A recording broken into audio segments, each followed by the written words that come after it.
Hello, this is the Cardiac Recovery Room. I'm Vicki Morton. I'm a nurse practitioner from Charlotte, North Carolina, and I have the pleasure of having Dr. Alex Gregory with us from Calgary. Dr. Gregory is a cardiac anesthesiologist. Welcome. Thank you for being here. Yeah, thanks for having me. I'm really excited to be part of this, and I just want to let all of our listeners know out there that you do not have to adjust your audio. I'm from Canada, therefore I am unable to pronounce words that end in OUT properly, so no adjustments needed, and I apologize in advance. It's a me thing.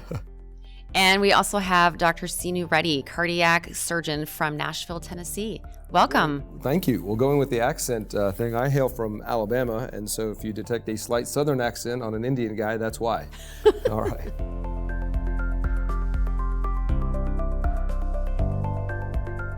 So you guys, we all go around the world really giving talks about implementing ERAS, enhanced recovery after surgery, and we make it sound really easy. We talk about patient optimization and various techniques. And the truth is, we all know that it's not that easy. We live this day to day. So for us, it seems easy, but it's not. And so today I want to talk about 10 things that I hate about cardiac ERAS. Not the 10 things that the ERAS program is bad, but 10 things that make it a challenge.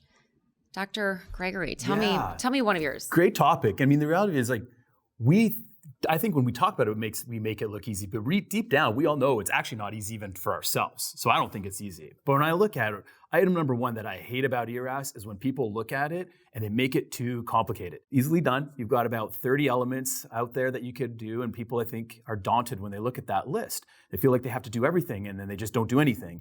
And it doesn't have to be that complicated. Sinu, what do you think about this? I completely agree with you. It's really all about the KISS. Keep it simple, silly. There's no reason to make this thing overly convoluted or complicated. Sure, as you said, there are many elements to it, but you pick a few and then you tackle those and then move on to the next ones. I really like that KISS, keep it simple, silly. We say ERAS is evidence-based, so really it should be kind of standard practice for people, right? I'm not sure why it seems very overwhelming, probably because the program in of itself is big and it takes a lot to keep it going. Therefore, people think, oh gosh, we cannot do this. We just don't have the bandwidth to do this. But it doesn't have to be that difficult. I completely agree. You also don't have to do it all at once. The whole point of this is it's supposed to be iterative. You're supposed to do multiple steps. So, Calgary is near the mountains. I like the analogy of going for a hike up a mountain. When you're at the bottom looking at that peak, man, that sure seems like it's going to be hard to do. But you get going, you do little bits at a time, and you make progress. And so I think you got to find a small amount of elements. You can't do just maybe one. You got to find a cluster of some that makes sense for you, that are simple to do, that whole idea of low-hanging fruit, and go for it. But what if you're on that hike and then your champion leaves or your guide leaves, right? You're on that treacherous hike and you've had a really good guide, and think about an ERAS program and you've got your champions, right, Vicki? And then one of them leaves. What do you do? Yeah, that's a challenge everywhere. I think if you are looking at this as, okay, you know that a champion is going to leave, and having those people identified ahead of time, that those people that are really kind of pushing for this. So when that person leaves, you can say, hey, listen, I know you've been a huge help to me, and can you step up and do this? Yeah, agree. And we've kind of done this to people. We've created this paradox because when we go out talking about implementation, we always say, find a champion, find some motivated people on your team, build this team that's going to make it happen. And that's great. And you do need that. But then you've kind of create this strong link thing where when they leave, then you're kind of hooped because you don't have anyone to fill in for them. So it's hard. So maybe as you're maturing a program, we've got to figure out ways of operationalizing this, right? Totally agree. It totally happened to us. We really invested heavily in a ERAS coordinator, because that's one of the things when all of us go out and talk, one of the things we say you got to have as a program is find a coordinator who can again kind of bring all these elements together. And we had this coordinator, and then she left, and it really exposed that even though we had good processes, they weren't strong enough to withstand her departure. So we've kind of adopted this model of kind of 2 deep leadership. It's really important for us in each of the areas, let's say respiratory or nutrition, that you have your kind of your champion and your co-champion. That's great. How about you, Vicki? Like, you've done this at a lot of institutions, and you've done it for a while, so you must now have gone through some cycles. What have you found that helps for this? Yeah, I think operationally, if you can create standing orders, that is very, very helpful. So pre-op, intra-op, and post-op, So it doesn't make it too difficult. People don't have to really think about it. The order sets are there. You have certain things pre-checked. Great. It's not one size fits all, of course, but that has been super helpful. One of the other things is not just champions as a anesthesiologist champion and a surgeon champion, a nursing champion, but in every area, having those champions. And I've always also found it helpful to bring on board the advanced practice providers, and find a couple of those champions. So when you do have that attrition, right, you have point people that can make sure everybody's getting the information they need to keep this program successful. Good point. I know we have the operational, things and the barriers of people leaving, but what are some really simple barriers that you think this is a no-brainer, but people make it a barrier? Oh gosh, I have two great examples on that in that arena. So, you think it's simple, you think it's easy. I'll give you two right away. One is we implemented either the hard candy or chewing gum to help reduce GI complications in the post-op period, day 2, 3, 4, 5, and so forth. And people actually came to us and said, well, who's going to buy the gum? Or the carb drink. They're like, well, where are we going to store it? Or who's going to bring, what happens for the outpatients? Who assigns the drink, the pre-op testing area or your office? Yeah. Alex, you got some thoughts on that? Public service announcement here. Everybody, write your congressman. We need people to fund chewing gum. This is very, very critical to healthcare. Yeah, totally. Yeah, I think that, are these really problems? Are people making them problems? Are they really barriers? Or is it just that people don't want to implement change? Yeah.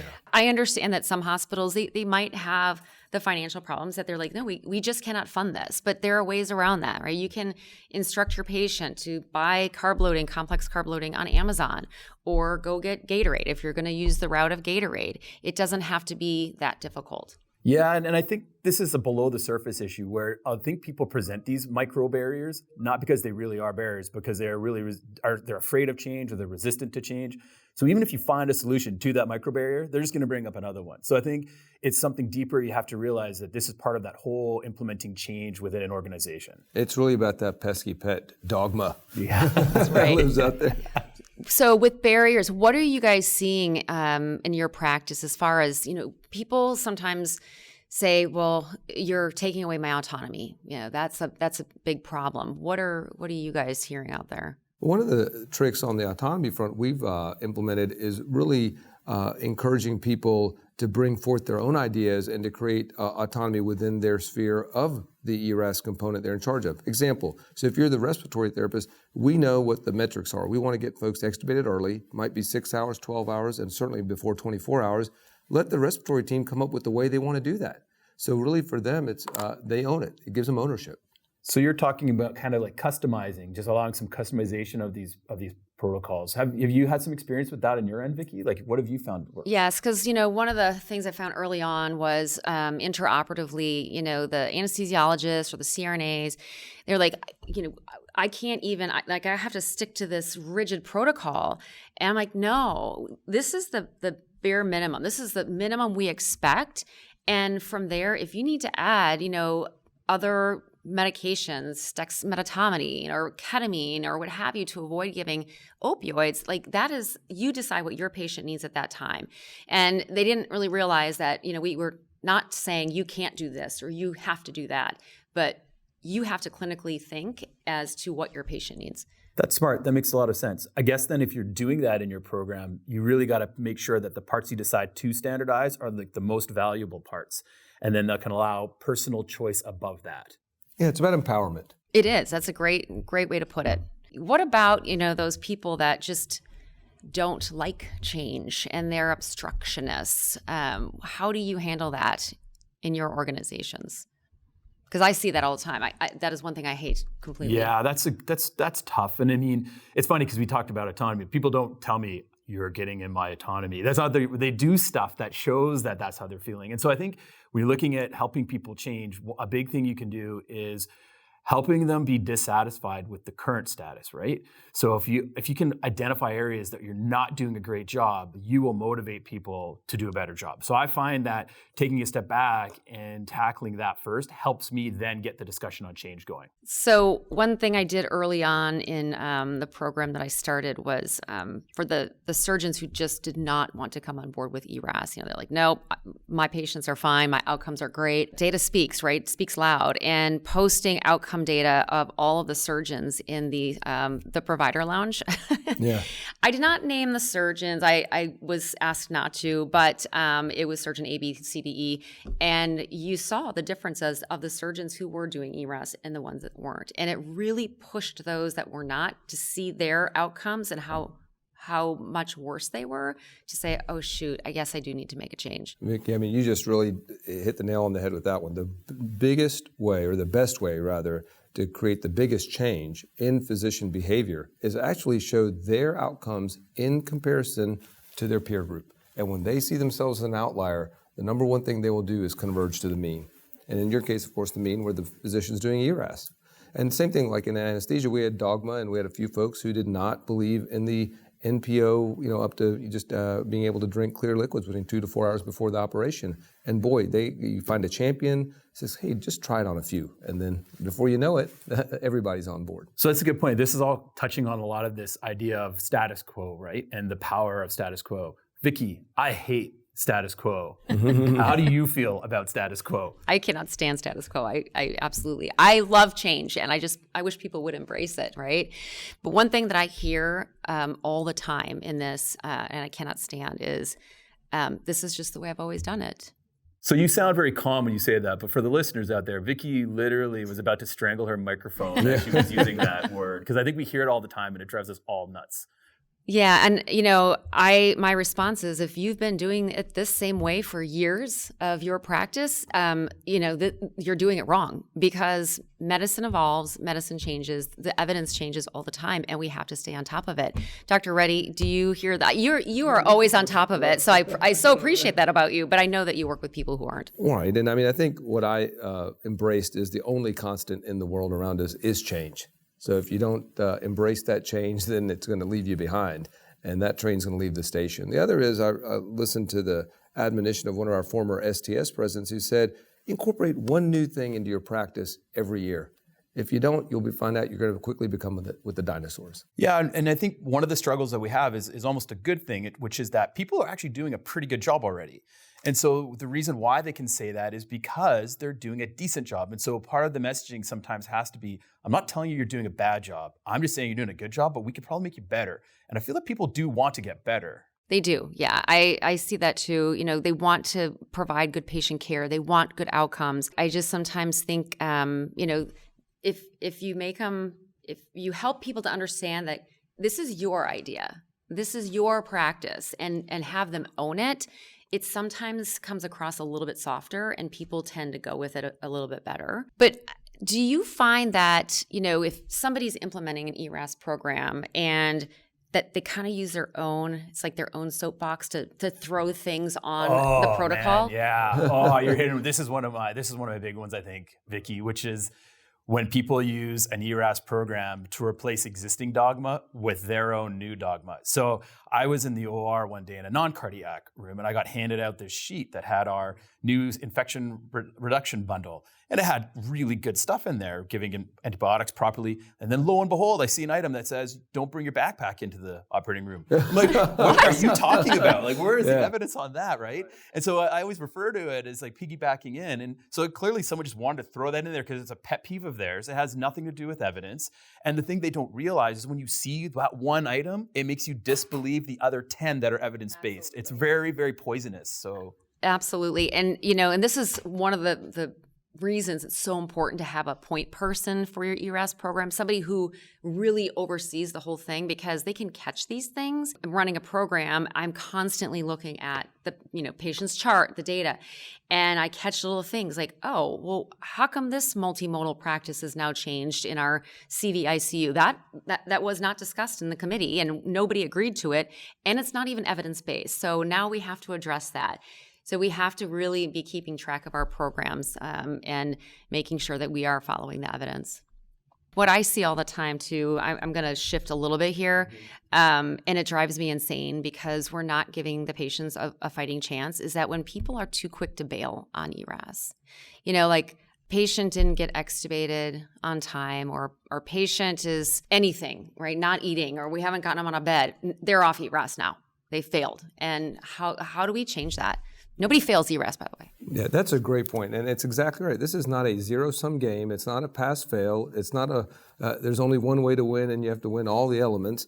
That's the beauty of ERAS, is that it's made up of individual components, and each component helps the different aspect of the patient's journey. So just because they kind of, as you talk about going back to your hike analogy, just because you slipped a little bit or you tripped over a stump doesn't mean the entire hike's ruined. You still got to reach the summit. Yeah, I agree. And so how defeatist is that, right? It is. I mean, and it's funny because it's so illogical. If you trace it back, like your examples and sort of in that midway, but imagine if you trace that logic back to the step one, they didn't get their carb drink. And Yes. you're like, all right, whole thing's off. Sorry, you're not getting anything It's now. canceled. Yeah, No cancel. ERAS for you. The whole thing. You're so doomed, Mr. Smith. I'm sorry.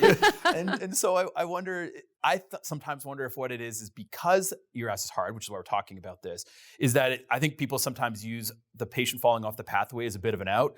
Where it's like, oh, okay, now I don't have to do all that other hard stuff that I don't like to do. So I think maybe some of that might be at play, but I agree with you. And I think, we're doing the patient a huge disservice too, and it actually confuses them because if you're doing it right, if you're doing ERAS right, you've already educated the patient about ERAS and what is expected of them, right? That's right. And so now all of a sudden, if they're not ERAS anymore, they're like, wait a minute, well, why didn't I get that? Why am I off, the path? And you have to explain that. So Goes into two other important elements. I think one is you can't improve what you're not measuring. So it is important to measure that if you are missing a component repeatedly, well, gosh, maybe that's something we can improve on. And the second, to your point, Vicki, is that a lot of ERAS is about patient empowerment, and it's patient-directed ERAS. And so I think it's really critical to make sure that that element is incorporated into it so they know that, okay, I may have missed this part, but gosh, I have all these other areas I could be working on. that 100% agree with you. And it is about the patient. We need to remember that all the time, that this is about the patient. It's not about us. It's not about somebody's agenda. We have to do what's right for the patient. But how do we know how well ERAS actually works for the patient? We are lacking that patient-reported outcomes, out, a month, 2 months, a year.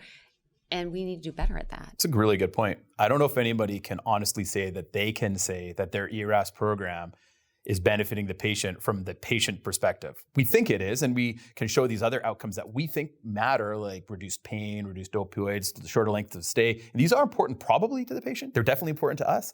And I think that until we start measuring that stuff in a standardized fashion and looking at functional recovery, disability, those types of measures, I think we're missing some interesting data on how this is affecting people. I agree. And, I think that we talk to our patients. We should be talking to our patients, right? So when I go around on patients post-operatively, I've had this happen where, it's a redo cabbage or what have you. And, a couple times the surgeon's like, no, we should not make them ERAS because this is going to be way worse. I'm like, oh no, this is actually why we want to make them ERAS. This is the one we want. And then, well, they're going to have worse pain this time around than they did the first time and they weren't ERAS. And I'm like, you know what? Let's see about that. This is a good test. And so I'll go around on those patients and ask them, I'll see them every single day. Tell me your pain. Tell me how you're feeling. Oh my God, this is a world of difference. From my first experience, this is so much better. And I love hearing that. So something that I'm optimistic about is I would argue that cardiac surgery, we were a bit late to the game on enhanced recovery compared to some of the non-cardiac surgery specialties. And so similarly, we do not have to recreate this wheel. There is a ton of really good literature on good patient-reported outcome tools, ones that you can use immediately post-operatively, ones that you can use further out. There's actually studies where these are the primary endpoints, and we're starting to do that in cardiac surgery. So at least I'm hopeful that I know we can get there because others have done it. You know what I love that I've seen on the market, and some places that I have gone to use them are their apps, right? They're like the patient can document things on these apps, and you get immediate data, or they can communicate with their provider through it as well. And I absolutely I wish all programs had that. Yeah, I think technology has to be used judiciously and carefully. In my population, I still do with a lot of the Medicare population. And although, gosh, I know my mother can play all sorts of games on her phone better than I can. There's still some patients out there that fear technology, but I think we should definitely be embracing it to see how we can best help our patients. Absolutely. When we talk about ERAS specifically for cardiac surgery, people think, oh, for CABG, for AVR, for MVR, for whatever, They don't think about anything outside of that box. What are your thoughts on that? Yeah, I think this is a bit of a more global hate about ERAS, and it's not even an ERAS problem. It's a result of success.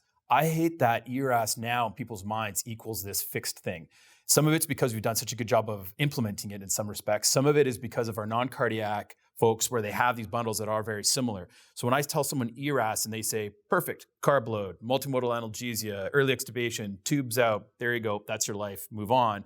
And so when we try to go into these other spaces and try to improve patient care, which is what ERAS really is about, people look at us funny, like, what are you talking about? Optimization with the VAD before cabbage. Like, you have no business talking about this. It's not ERAS. And so I hate how we're getting pigeonholed right now with that. I think Vicki touched on this a little bit earlier, but it really is about the patient and the patient's family's entire perioperative surgical journey. And that journey begins before surgery. I think you touched on it about patient education and insight. It's about also empowering patients. And then it's, to your point, measuring how those patients did, not just weeks or 30 days out, but maybe even a year or more out. You know, one of the first coordinators that I ever worked with, and she was in the non-cardiac world, she always called it home to home, and that's the whole point, right? And so I think we want to make patient recovery better, and we want to look at every aspect of their perioperative care. So yes, ERAS started with these things, but it's the global principle that we're trying to do. And so that has a way further reach than just simply having people, you know, get multimodal analgesia. There's more to it. That's important, but we can move beyond that once that's done.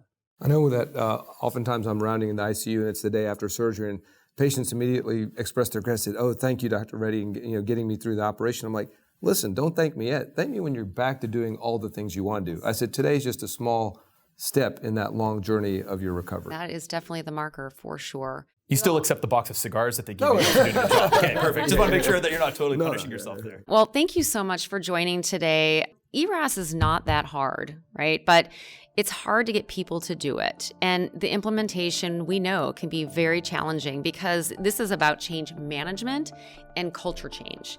And those are both very difficult things to do within a healthcare institution, but it can be done. We have a ton of experience with that and examples of success. It can be done.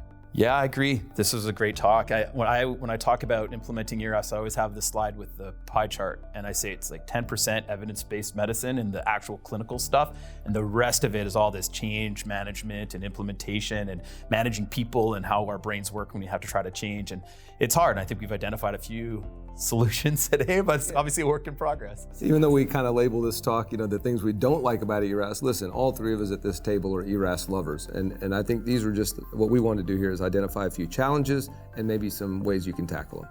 Absolutely. Well, thank you all for listening. This is the Cardiac Recovery Room, and we appreciate you tuning into us. Have a great day.